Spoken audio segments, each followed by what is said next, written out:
What's up, everybody? It is the Best Bot Kid Smooth, and I am back with another video. So, yes, we're still talking about Bethesda 6 months later, but the difference today is the United States and the European Union has approved this deal to be final. So, Microsoft has the rights to finalize this deal. No contest, and pretty much, as we know, Cinemax, Bethesda, is now part of the Xbox Game Studios family, one of the largest video game acquisitions in history, if not the largest, especially Microsoft's largest.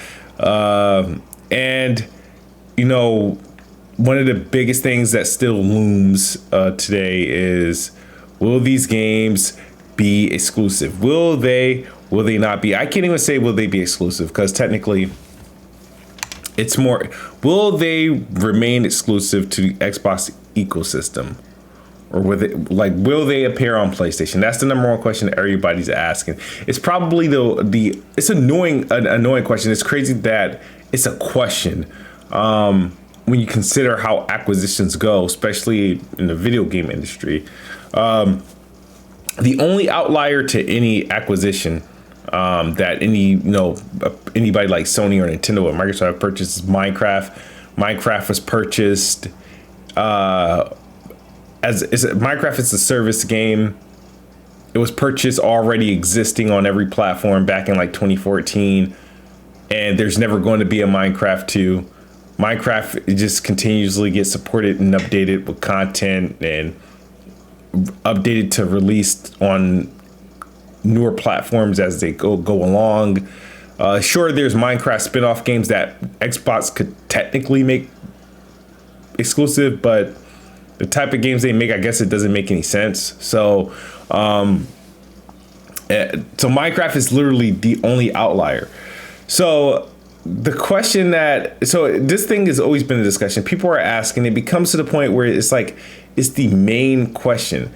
But for some reason, like, we've forgotten that over the last 2 years, Xbox has added 6 new studios, and they built another one. Those 7 studios that they've acquired over the last 2 years, right? Not including Bethesda. Has any of their games? Why haven't we asked this question if their games will still be coming to PlayStation? Think about it. Since 2018, Xbox has added Ninja Theory, and Ninja Theory's one of their most popular games was Hellblade, which launched first exclusively on PS4 before launching on Xbox later.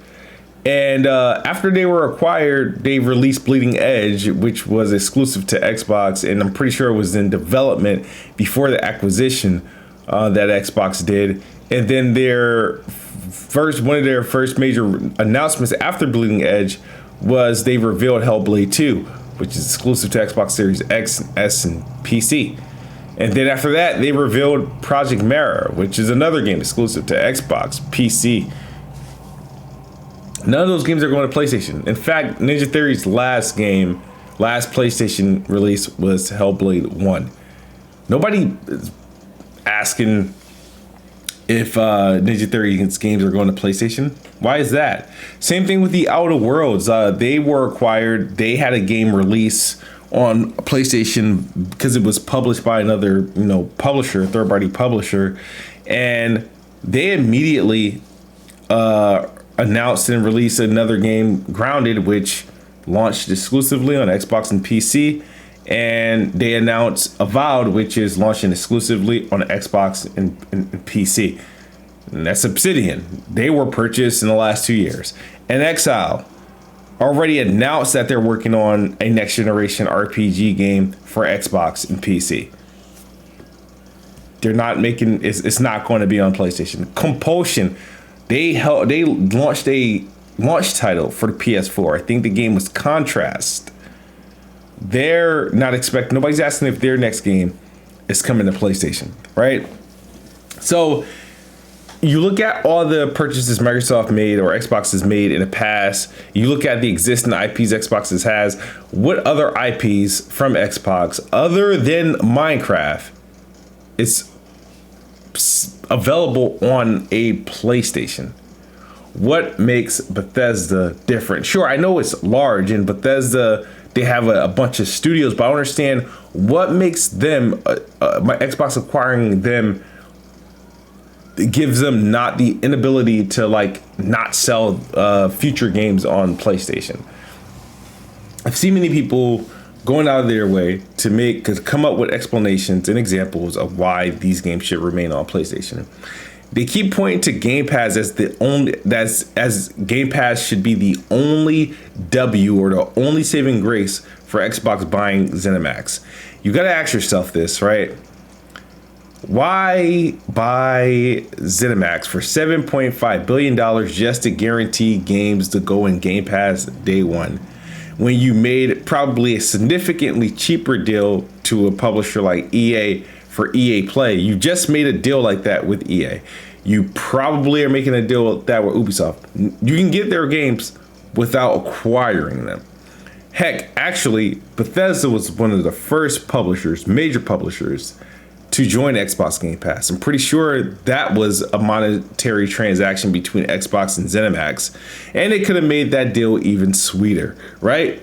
Why not? Let's up this up the notch. Let's add a couple more M's to that deal, and let's get this stuff day one as they release. Or matter of fact, get a lucrative deal even cheaper and just point to the next 3 games. You know what? We're gonna make a deal for Starfield, Elder Scrolls, and your next Fallout game to launch day and date. That's cheaper than buying the whole entire portfolio. Because the excuses that people make for Xbox Game Pass, or for Xbox buying ZeniMax and not making them exclusive, it doesn't make sense. It doesn't follow the last previous transactions that they did, which were less than 2 years ago. It doesn't follow any of the other IPs Xbox have available that's not available on multi-platform. I don't get that this Game Pass is the only saving grace of we should be excited because these games are launching day and date in Game Pass. Now, when you look at the industries, the music industry, and how they went to streaming, how there's different streaming platforms, there were exclusive deals. You got to get people. Apple already kind of had the lead because, you have an iPhone, all they had to do was upgrade iTunes to Apple Music, and boom. You're kind of ready. You're already in.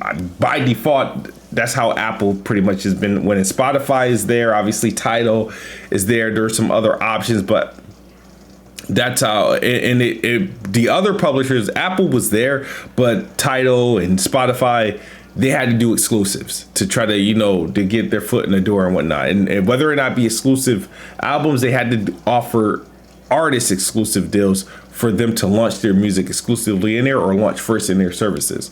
Movies, a lot easier to gatekeep than music, right? So you look at Netflix, you look at Disney Plus, you look at Hulu and now Paramount Plus and what they're doing. There's so much content to be consumed, and we're seeing like a great deal of how, to make exclusives work again. And if gaming is going to go this route of subscription based, if you look at Netflix, Disney Plus, and all this other stuff, it's the exclusives. Netflix started out as pretty much as like how the Xbox did it. They had pretty much all regular, movies that you can go to Blockbuster, Hollywood Video and Rent, or, probably find on cable. And they had them on Netflix. They would rotate in and out. Regular movies, nothing exclusive, until they got their subs up, till they got their money up, to the point they made enough money to produce their own content as Netflix originals. Now their own content is becoming better than the old everybody content that's in the service, and now people are staying in there because they produce content that's exclusive to that to that platform, to that subscription service. Same thing with Disney. And I mean, where else are you going to watch the Mandalorian and the next Marvel's movie, or the next Marvel spinoff, or the next Star Wars, edition? It's going to be Disney Plus. Those are exclusive. Those aren't going to show up on Netflix. You get it? So if Microsoft is trying to do that with the gaming industry, wouldn't it handicap them by buying Bethesda, right? And buying Bethesda is you're using that as a draw to get these undecided gamers into your subscription service, right? You're using Bethesda's IPs along with your other IPs as a draw.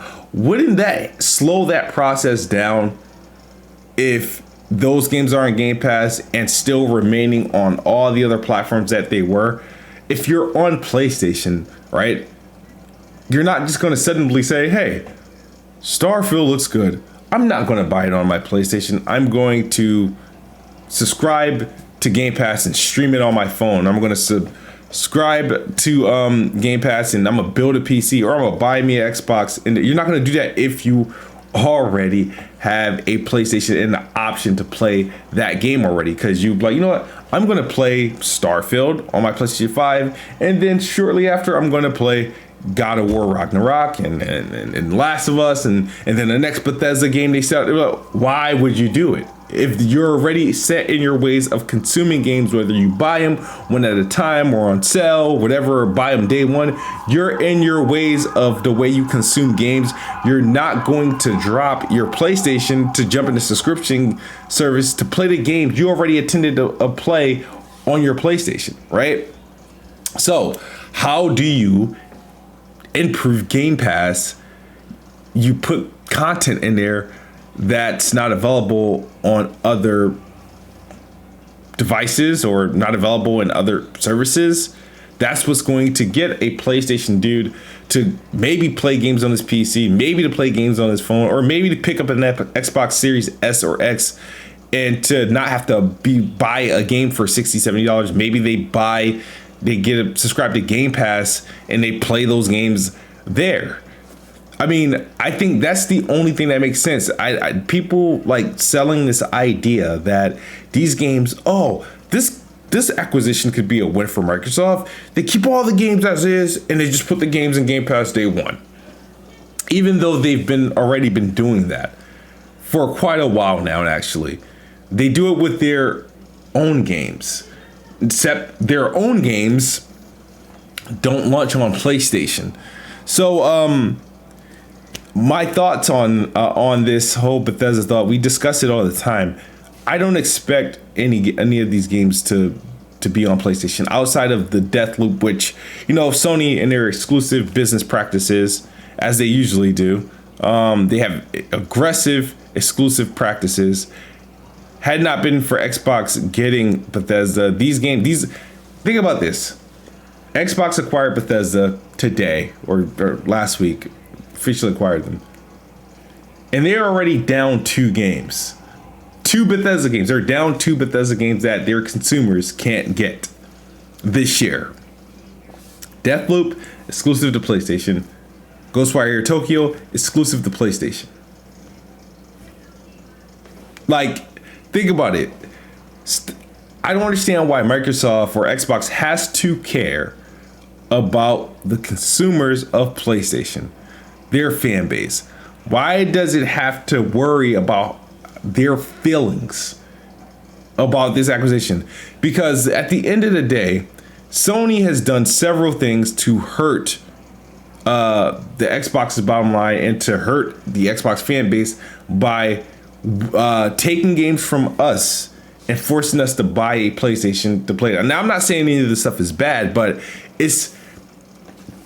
Xbox has all the pretty much ammo to do just that.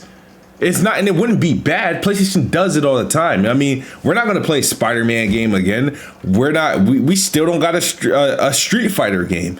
We're still missing content for Destiny. Like, we went a decade without Yakuza games. Think about it.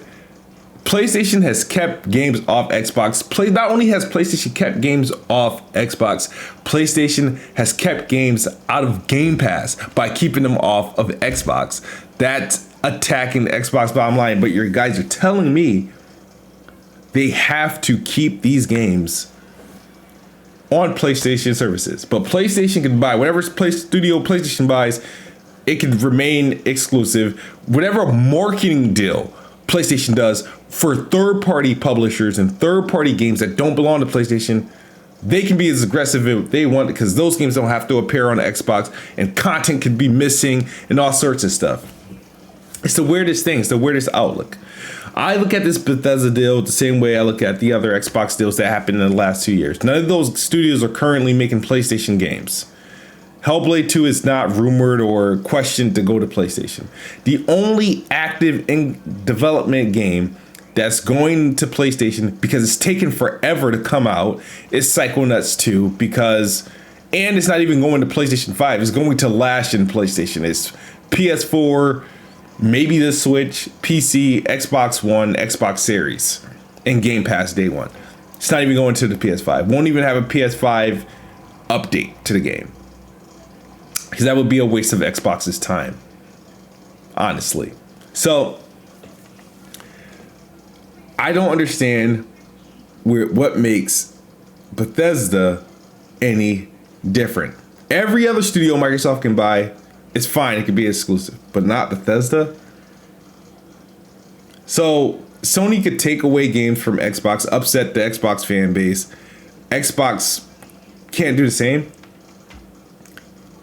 Sony can take third-party games that are actually multi-platform and take them off a platform for a couple years. Xbox can't make games that now belong to them exclusive to Xbox. These questions should be easy to answer.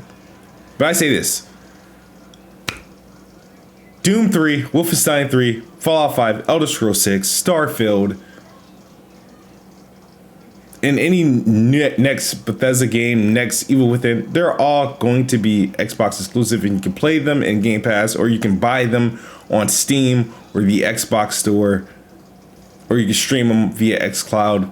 Those are the only way you are consuming these games until Microsoft sells ZeniMax. But that's my video. Hopefully guys enjoyed. That's it. Xbox is the best box, and I am the best bot. Good night or good morning if you're on the other side of the globe. I'm out of here. Peace.